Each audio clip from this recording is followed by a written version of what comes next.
Hello and welcome back to this damn Palladialistic Crusade. This video will be going over my latest book finds and book new arrivals for my ever-growing collection. I can't seem to go anywhere without finding books or books finding me. So without further ado, I'll start with the couple paperbacks.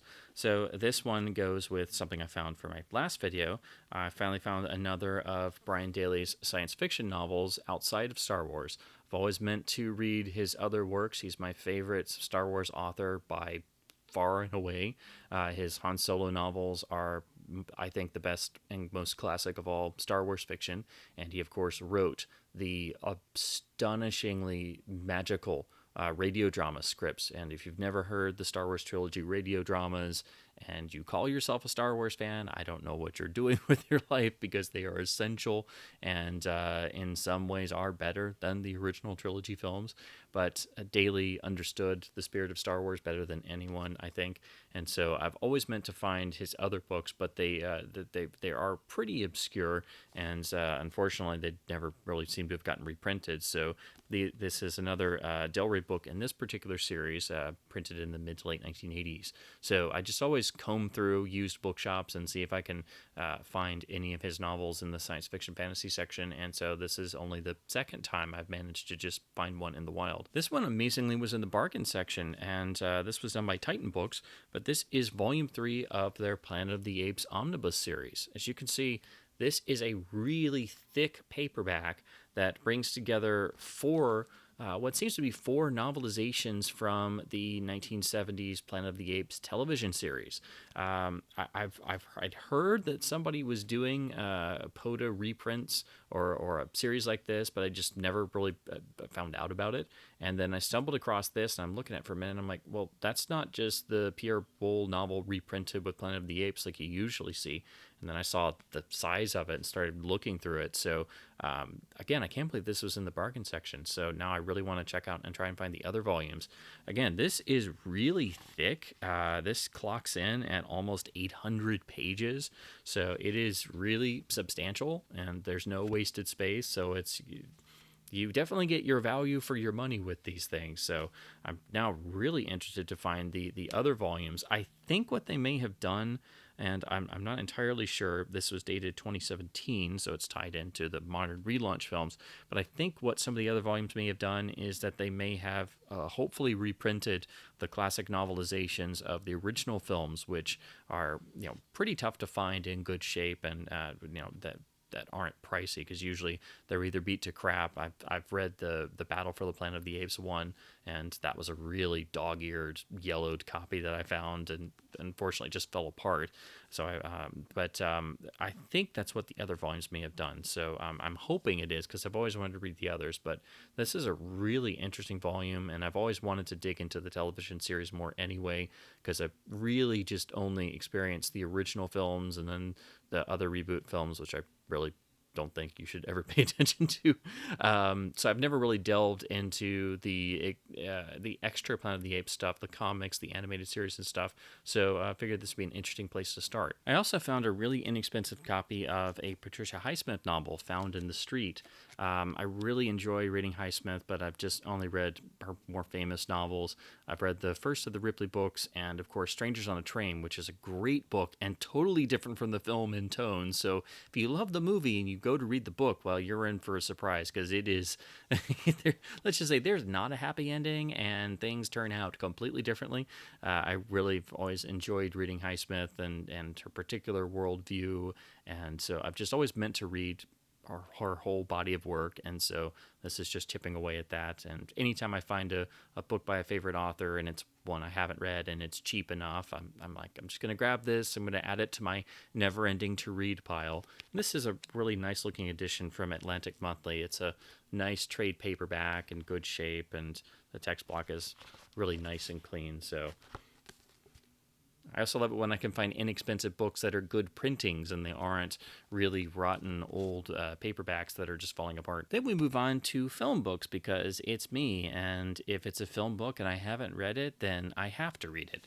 So I managed to find another of the Prentice Hall focus on books. This one I've always wanted to read because it collects some really important essays and pieces. That is, and it's surprising to find one of these in a hardcover edition. Usually they're always paperback, but I found the Focus on Citizen Kane volume.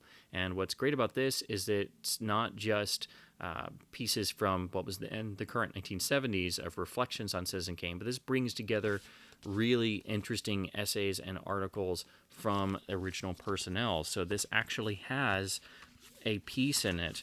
It's got the article that Greg Tolan wrote, "How I Broke the Rules in Citizen Kane." It's got an entire essay by Bernard Herrmann about film scoring. It's got an entire original piece by Wells. It's got many different great critics.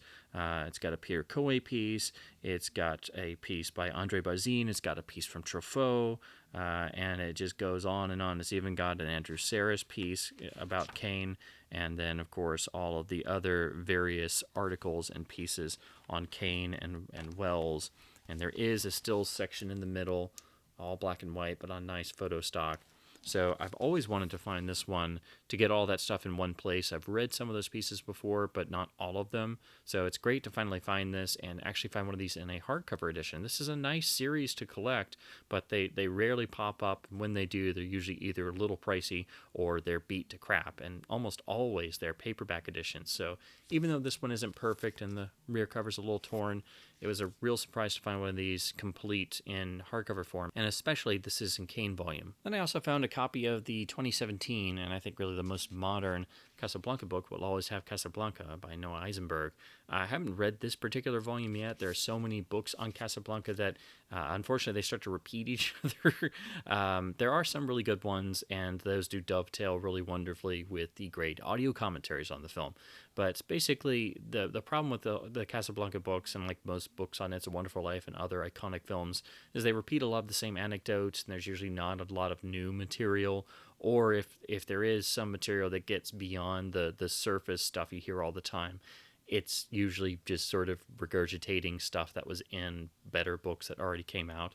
So I meant to check this one out, but I just hadn't gotten around to it, and I just didn't know if it was going to be worthwhile, since there's already a handful of pretty good Casablanca books, and again, the great audio commentaries going all the way back to the Laserdisc days. But basically, if there's a Casablanca book and I haven't read it yet, well, I'm just going to have to read it at some point. The same goes for this, which is also brand new. This was released in 2021 and fits all of the new Godfather hoopla with the new making of series drama, and then of course the new anniversary 4K restoration. This is the Mark Seal Leave the Gun, Take the Cannoli, which is about the making of The Godfather. And again, I'd heard about this and didn't know if it was going to be, have a lot of new information, but the reviews were pretty good. And surprisingly, there was an inexpensive copy in my local bookshop.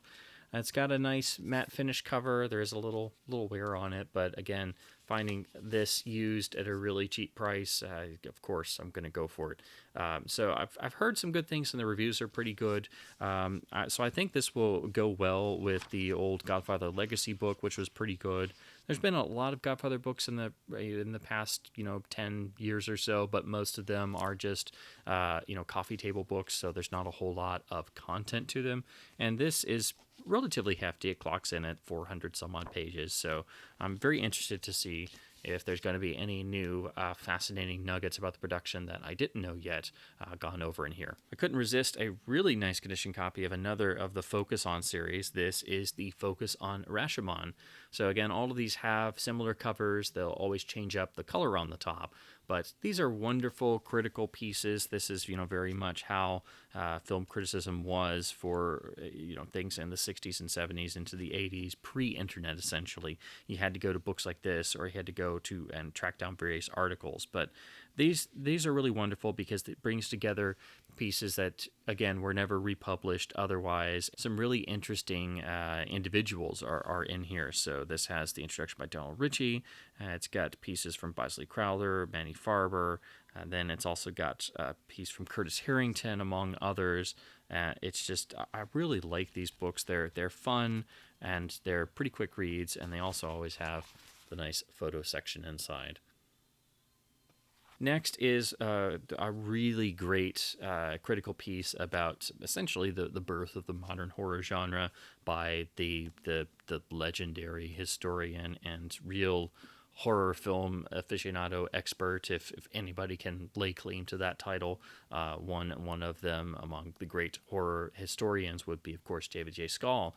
This is the revised version of his great book, The Monster Show. I've read the original. I've not yet gotten to read the revised version with this new cover art and some new text and things.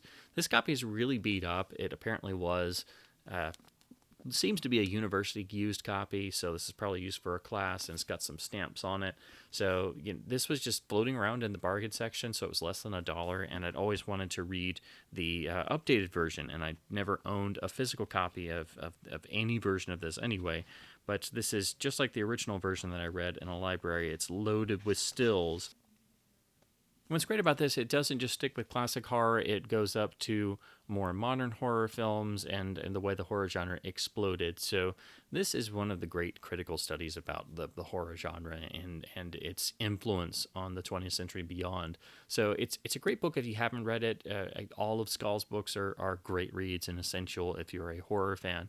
But I'll have to someday find a better copy of this. But again, I just always wanted to read the revised version, and this was just literally sitting there. And I'm like, how did this get here? Then the volume entitled Lunatics and Lovers by Ted Sennett, which is a study of essentially screwball comedies. So this just looked super appealing and was also in the cheap end of the film section. Thankfully, I have a local bookstore. If you have a McKay's Books near you, they have a specific film section, and they'll have some interesting volumes like this mixed in for very, very cheap prices. This is a pretty lengthy study that also gets a little bit into westerns and murder comedies, so it's not all expressly screwball comedies, but it's interesting to see a work like this sort of go into other films. So it's essentially looking at the comedy of romance, I guess you will, if you would say, in all genres of the 30s and 40s, but primarily being based around the screwball comedy. And it's loaded with black and white stills throughout. But this goes over into non-screwball comedies and slightly into gangster films and westerns, as I said before. But it just looked too interesting. And again, anytime I can find a real critical book like this, I'm definitely going to go for it, especially when I find it in the wild at my local bookshop. I also had a nice hardcover edition of A. Scott Berg's biography of Samuel Goldwyn, which I read a long, long time ago, but I'd always meant to reread it because I couldn't really remember it because I read this ages and ages ago. So this was a nice first edition with the edge cut pages and everything, and still in pretty remarkable shape. This is a very hefty biography. It clocks in, at about a little over 500 pages, and as far as I'm aware, this is still the go-to book on Goldwyn and his career and his influence on the Hollywood film industry. Next is another recent 2021 book that's been on my radar that I've been meaning to read. And of course, as a Hitchcock nerd, if there's a Hitchcock book that I haven't read yet, it's on my list. So I managed to find a nice copy of The 12 Lives of Alfred Hitchcock. So this is the newest critical / I guess sort of a little bit of biography work on the Master of Suspense. And again, this has just been on my radar. I've meant to read it. And again, since it's 2021, it's definitely newer on the list. But it is filled with stills throughout. It seems most are black and white. And to be honest, it's quite bigger than I thought it would be. It's almost 400 pages, so it's got some heft to it. So I'm hoping that this actually brings something new to the table, which unfortunately most Hitchcock books don't. If you want a good Hitchcock biography, or you want the one book to start with, outside of Hitchcock Truffaut, the iconic Hitchcock Truffaut interview book, I really do recommend Patrick McGilligan's book on Hitchcock, A Life in Darkness and Light, which I think is the best overall Hitchcock biography and the best Hitch book, if you want to use that term. That with Hitchcock Truffaut is the best place to start. So it'll be interesting to see what this brings to the discussion. And then really surprisingly, they had I think this is the first edition actually, of Volume 1 of Simon Callow's long-running Orson Welles biography. So this is Road to Xanadu. I have a nice edition of the third volume, so now I just need to find volume 2. I've read these over the years a number of times in the libraries, but just never had physical copies of my own. If you're unfamiliar with Callow's books on Wells, they are gigantic tomes. Again, this is simply volume 1, what would be already probably the length of 2 normal, smaller biographies. It's just volume 1. These are great reference works. I can't really point to one Wells book overall as like the one, but the Callow books definitely have it in terms of the sheer page count and the fact that they're multi-volumes. But with Wells, I think you need a whole bookshelf. There are so many great Wells books. The This is Orson Welles with Peter Bogdanovich. Patrick McGilligan wrote a great early Wells biography not too long ago that's fantastic. I still really like Frank Brady's Citizen Wells, which I think is still, I think, my go-to best overall Wells biography. The Callow books are really massive and have extra detail that aren't in others. And then the Barbara Leeming biography that came first is still pretty decent. So there's a variety of things, plus a lot of more modern books that aren't biographies but are still about Wells, like My Lunches with Orson, which is also essential. So you really do need a whole Wells bookshelf. And then last but not least, this is moving into different territory. This is a book I've always wanted to read. I didn't know about it for the longest time, and I think most people aren't really aware of it. But this is one of the touchstones of the formulation of Superman in his early days. So really outside of the classic iconic Siegel and Schuster original years of Superman in comics, you had a few outside adaptations and elements that helped shape the Man of Steel. So of course, first and foremost, there was the iconic radio series. Then came the masterpiece animation legend, the Fleischer Superman theatrical cartoons made for Paramount in 1940, 1942, and into the early 1940s. But also outside of those was the publication of a 1942 novel entitled The Adventures of Superman. This is a beautiful reprinting, recreation done by Applewood Books, who I and most people are most familiar with for doing the recreation replica reprints of the original textbooks of the Hardy Boys and Nancy Drew series that also have full reproduction dust jackets like this. So this is very much similar to those. If you've ever gotten any of the Applewood Hardy Boys replica books, this is a full-on replication of that original 1942 book, which otherwise is very difficult to come by and very expensive. And this hasn't been reprinted since. This was done, I believe, in 1995, and I've always wanted to find a copy and read it, and I've always really loved what Applewood did with their Hardy Boys and Nancy Drew reprints. So this, just like on those reprints, once you take the dust jacket off, you get this beautiful printing recreating the original design on the original book, I believe. It's just absolutely gorgeous. And of course, done in blue on red. So that is, of course, befitting of Supes himself. So this fully recreates the original. It does add an introduction, as Applewood did with most of their recreations. But what's really amazing is this book is loaded with the front piece has art like you would have on one of the Applewood Hardy Boys replicas, but this has art not only in the front like a Hardy Boys recreation, but it is filled with art throughout, which I wasn't aware of. I just always thought it was, just a little art at the front. So you have art throughout like this, and then also extra designs. And all of these are original Joe Shuster illustrations. So this book is absolutely priceless. Again, I was totally unaware that it was going to be loaded with illustrations, but especially not original Joe Shuster illustrations. So this is a real interesting part of Superman's history. Again, it does build on the growing mythology from the early years of the Man of Steel, and it's a book I've always wanted to read. You can read Wikipedia articles about it and sort of get the idea, but I just was always fascinated with the idea that there was a Superman novel this early on in 1942 and what it could be like. And then when I found out that Applewood Books did this replica reprint and you had to track one of these down, then I was like, oh, now I really got to find it because their Hardy Boys reprints are amazing.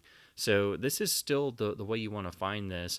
I don't think this is still in print. I had to track one of these to look around, and then I finally stumbled across this. But you will have to go to eBay or pay a nice little price tag on Amazon, buying a used copy or somewhere else online. So you will have to track down one of these Applewood reprints. They're really, really wonderfully done, full-on replications of the original 1942 printing, and I'm just really excited to finally be able to read The Adventures of Superman. So that's it for this particular book update. I hope you've enjoyed me rambling on about finding books everywhere I go, but it's always interesting to see what will pop up at local bookshops and just pop up in the wild. And some of these I've meant to read for years. I'm really most excited to finally be able to read Adventures of Superman and such a beautiful replica from Applewood. So I hope this has been informative. Hope you've found some new books to look for yourself, or are reminded of books that you haven't read yet that you've got piled up around in your never ending to read piles if you're anything like me. So to close out, as I like to say in all of these, keep reading print books, keep supporting your local independent bookstores, and thanks ever so much for watching.